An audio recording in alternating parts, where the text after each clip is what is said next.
We got our first glimpse into the new Knicks offense under Mike Brown, and let's just say, it's pretty different than the Brunson-centric attack we saw last year. The biggest criticism of the Thibodeau offense was that it didn't move the ball well enough and the shot quality was low. But don't forget, in the regular season last year, the Knicks were an elite offensive team. The first thing that jumped out at me was that they're using a two-guard front a lot more, which triggers a handoff near half court. The hope is that they can get something going downhill immediately as Bridges uses the skip dribble to attack Kelly Oubre and get right to the rim for a layup. And if they can lure help one pass away off a corner shooter, then they can generate an open and early three as Guerschon Yabusele knocks it down. Brunson was getting antsy out there at times when going long stretches without shooting, but I'd caution against pulling for three out of this alignment because his teammates aren't in great position to rebound. But it's one way we'll see him and the whole team shoot a lot more threes this year compared to last. Where Brunson can excel in this action is his trickiness with the fake handoff and then blowing by his man into the lane for all manner of shot like this beauty, an off-foot floater from just inside the free throw line. Deuce McBride took a page from the master on the same fake handoff, and he looked good offensively in Game 1. The next progression of the handoff action is to pass back. This is supposed to trigger a step-up screen from Mitchell Robinson, who has been really late getting there. Brunson shouldn't have to stand there for 3 seconds until the screen is set. Robinson is not a short roller, so watch for teams to just blast Brunson in this pairing, but check the gorgeous pass 30 feet on the money to truly earn that assist. On this handoff pass back, Brunson doesn't want to wait any longer for the Robinson screen, so he reverses it again.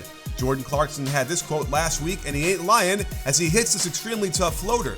But it does bring up an interesting decision for his teammates, knowing that if they pass it to him, it's most likely going to turn into a shot, oftentimes one that is extremely difficult to make. So Knicks fans, be a little wary of the Jordan Clarkson experience, since he'll get up a lot of shots per minute and most likely hover around 41% on them. Here's a variation of that play where Brunson keeps it, and if he doesn't gain an advantage, the ball is reversed to the other guard, and this flows right into a handoff to Deuce out of the corner, where we get some indication of what he worked on in the offseason to improve his scoring with a nice turnaround fadeaway from 15 feet. It was cool to see KAT get some touches as a guard in this offense, as the handoff up top can flow to the corner for a handoff. I prefer to see this run on the other side so KAT can try and turn the corner with his stronger right-hand dribble.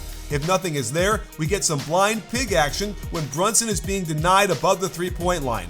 Robinson cuts in underneath, Brunson cuts back door, and if that's not open, they get a lift from the corner for a wide open three, another way they'll generate more threes out of their offense. This brings up another interesting thing the Knicks are experimenting with, running their offense through Mitchell Robinson in the high post. I have to imagine this is just a preseason thing, as passing is not really his thing, nor is dribbling. On this possession, we were deprived of a two-man game between Brunson and KAT on the handoff, and there's something off with some of their sets, as we've seen 4 guys on the same side of the floor like we do here. This flows into a handoff to Bridges, but you can see that Robinson isn't enough of a threat to bend the defense out of shape, and it's been hard to generate quality shots with this attack. Another way they attack is by spreading 5 out and using get action across the top, when the guard passes to the big and then follows for the handoff right back. With a good passing big man, they'd hit the cutter right here when they get open, and then they definitely hit Brunson on this good backdoor cut. They try it again and Robinson can't get the pass there cleanly, but Robinson is relentless on the glass, and eventually they turn it into a positive result. Here it is again with get action into a high post split. Sabonis ran this in Sacramento and was great at finding cutters. For instance, slipping this pass to Yabusele when he beats his man over the top would have been a nice play. But it did generate middle penetration, and had this pass been a little more accurate, the shot would have had an even higher chance of going in. I'm mixed on what this offense will be able to do from what we've seen so far. I absolutely love that KAT gets another guard action with pinch post out top, but I'm not ecstatic that they're running it with Robinson at the high post. However, they turned it into free throws, so that's a win for this possession. Let's quickly talk predictions. I think Robinson will end up getting out of the high post and just lurk in the dunker spot. Clarkson will frustrate and exhilarate with his shot selection, and Saquon Barkley and Justin Herbert will both get more than their projections on Prize Picks, the best way to play daily fantasy for tons of sports. Here's what I have for today's games, and you can turn your lineups into real money by simply choosing more or less on their projected stats. It makes these games even more fun to watch, and I know me and my son are going to be cheering on the Chargers all afternoon. PrizePicks is the only app that offers stacks, meaning you can pick the same player up to 3 times in the same lineup. You want to pick more on Jared Goff's pass yards, completions, and fantasy score? Now you can pick all of them in the same lineup only on PrizePicks. Follow me on the app so you can just copy my lineups, something you'll benefit from during basketball season. Best of all, download the PrizePicks app today and use code CLNS to get $50 in lineups after you play your first $5 lineup. That's code CLNS to get $50 in lineups after you play your first $5 lineup. PrizePicks, it's good to be right. Now let's get back to the handoffs, and this time they get KAT in that left corner when it weaves to that side. KAT finds the seam, draws the help, and again, notice how well they're generating 3-point attempts, a welcome difference from last year's meager 3-point frequency. I like this flow better than the other options, as it can get a guard sprinting into a catch out of the corner. And here we get another example of why passing to Jordan Clarkson can be a calculated decision. Anytime you get dribble penetration right into the middle of the paint is a good thing. Twice is even better, as Hart collapses the defense and finds the wide open Bridges for yet another 3, but yikes if the Bridges miss. When OG got in for the second game, the offense seemed to work a little better. Robinson is a little more timely getting up top for the pick and roll, and while the offense didn't create much of an advantage, Anunoby knocks down the nice little baseline midi jumper. The next progression they've installed is the get action flip into pick and roll. You can see how cutting the wing through the lane is designed to lure Tyrese Maxey into helping, yielding a 2-on-1 on the weak side and more potential threes, although this one ended up heavily contested. I think Deuce can thrive in this type of offense leading the second unit, as he has proven to be a reliable 3-point shooter, catching his defender going underneath both the get action and the ball screen.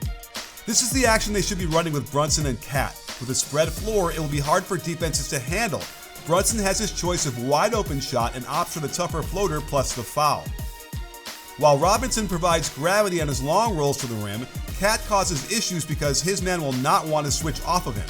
Robinson's man can drop and ignore him until he's below the dotted line, clogging up the lane and forcing the Knicks into organic motion out top that does get a nice little floater that Bridges can't hit after the beautiful and legal one-footed step through.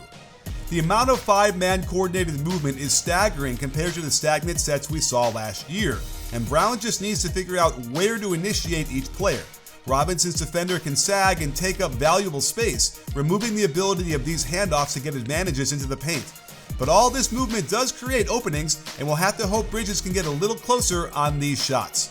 So I still see Brunson working pretty hard for his shots, and that just might be his burden throughout his career. And he's that good that he can be an elite scorer in this league, expending all that energy. My biggest lament is that we barely got any interaction between Brunson and KAT. Nothing in Game 1, and a couple of times in Game 2 where they collapsed the defense and got a point-blank shot on one possession and put the defense at a disadvantage despite the fumbling of the ball, so I'm praying Coach Brown ramps this interaction up big time. The flow is clearly better, the shot profile will get much more efficient, and that means the Knicks should build upon their success from last year and be a better offensive team. And with better minutes management and more practice time, I expect them to make a deep run in the playoffs.